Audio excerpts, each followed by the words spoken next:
Hello, America. Hello, my fellow friends.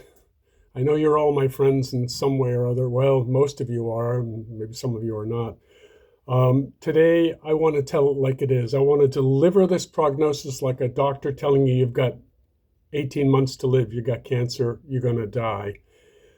But this is not you personally. It is what our country, I believe, faces because of these reasons. So please, let me explain.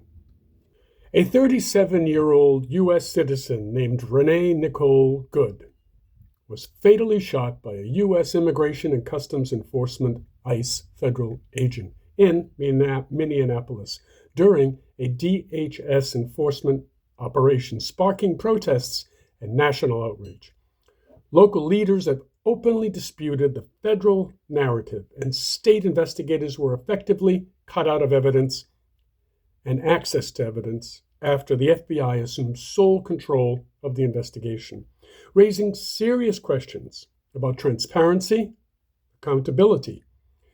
Thousands upon thousands of Americans have protested across the country as the DHS has even announced plans to send hundreds more agents to Minnesota amid the unrest.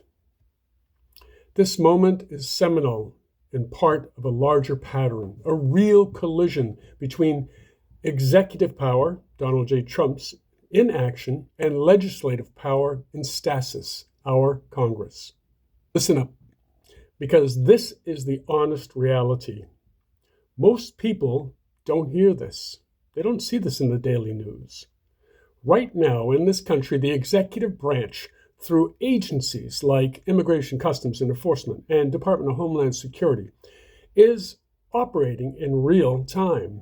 It can mobilize personnel, deploy enforcement, and take decisive action that changes people's lives right now. Meanwhile, Congress sits in slow motion, trapped by rules and procedures. That means nothing gets done unless leadership in those bodies decides it should. When a federal agent shoots and kills a mother of three on a street in Minneapolis, where local investigators are shut out of evidence by the FBI, when federal government sends hundreds more officers into a city already asking and shaking with outrage, what's happening? That's not theory. It's what's happening. And here's the part we have to say clearly. Congress cannot act fast enough to stop it. Christ, they can't even get access to ICE and DHS facilities, congressional members. You might have been told that calling your member of Congress helps, it matters, or that if enough of us calls, votes will be happening and justice will come, and that if you wait for the next election cycle, things will correct themselves. Let's be honest. Those are comforting ideas, but they are not grounded in reality. That's not how power actually functions in real time today. The executive branch doesn't wait. It doesn't debate compounding committees. It doesn't need permission slips to get something on the floor to be heard and voted on. It doesn't wait for scheduling. It moves with force, immediacy, and power. And every day that imbalance goes unaddressed, the executive branch becomes more powerful and has more real impact in our lives that Congress is in its capacity to check and stop. So let's drop the pretense. Congress isn't powerless by constitutional design, but Congress is powerless by procedural habit, by internal rule, by a slow grind of bureaucracy that anyone watching a real crisis can see isn't up to the moment and never will be. All right, now, the moment is urgent and people are dying. Federal agents are enforcing with weapons and tactics that local leaders and ordinary citizens are left to watch unfold before their eyes. State investigators are being denied evidence, access, and even public outrage grows.